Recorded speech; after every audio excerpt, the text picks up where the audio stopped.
Hello అండి, welcome to our channel cook with Anu. ఈరోజు మన రెసిపీ వచ్చేసి బీరకాయ కోడిగుడ్లు అండి. బీరకాయ అంటే బోరుగా ఫీల్ అవ్వి తినని వారు కూడా ఒక్కసారి ఈ స్టెప్లో నేను చెప్పిన ప్రాసెస్లో ట్రై చేసి పెట్టండి, డెఫినెట్గా నచ్చుతుంది. One of the best compliments వచ్చిన రెసిపీ కూడా నాకు ఈ బీరకాయ కోడిగుడ్లు అండి. మీరు ట్రై చేయడం అస్సలు మర్చిపోవద్దు. అలానే ముందుగా సింపుల్ అండ్ టేస్టీ రెసిపీస్ కోసం మన ఛానల్ని సబ్స్క్రైబ్ చేసుకోవడం కూడా మర్చిపోకండి. ఇప్పుడు ఆయిల్లో కొద్దిగా పసుపు వేసుకుని ఎగ్స్ ఫ్రై చేసుకుని పక్కన పెట్టుకోవాలి. అదే ఆయిల్లో కొద్దిగా కరివేపాకు, ఒక 2 పచ్చిమిర్చి వేసుకోవాలి.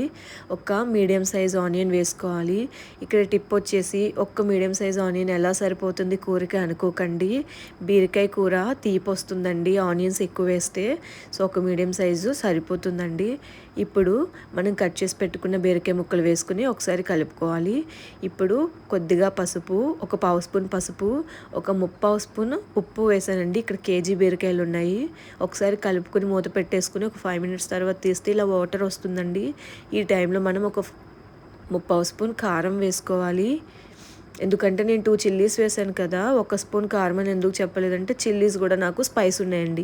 సో మీ ఉప్పు కారాలు బట్టి నేను చెప్పిన కొలతలు వేసాక ఒకసారి అడ్జస్ట్ చేసుకోండి, ఇంకేమైనా పడితే వేసుకోండి. సో ఇప్పుడు కారం వేసుకుని మూత పెట్టుకున్న 5 మినిట్స్ తర్వాత ఇలా వాటర్ వస్తున్నాయి కదండి, మనం ఏ వాటర్ పోసుకోకర్లా, బీరకాయ కూరలో ఆటోమేటిక్గా వాటర్ వచ్చేస్తున్నాయి. ఆ వాటర్ ఇంకిపోయేంత వరకు కూర వండుకోవడంలోనే సూపర్ టేస్ట్ అనేది దాగి ఉంటుంది. ఇది ఇంకో టిప్ అండి. ఇప్పుడు ఎగ్స్ ఫ్రై చేసుకుంటే టేస్టీగా ఉంటాయి కదా, ఘాటు పెట్టుకుని ఆ పులుసులో ఉడికించుకోవడం వల్ల మరింత టేస్ట్గా ఉంటుంది. మీరు కూడా ట్రై చేసి ఎలా వచ్చిందో చెప్పండి.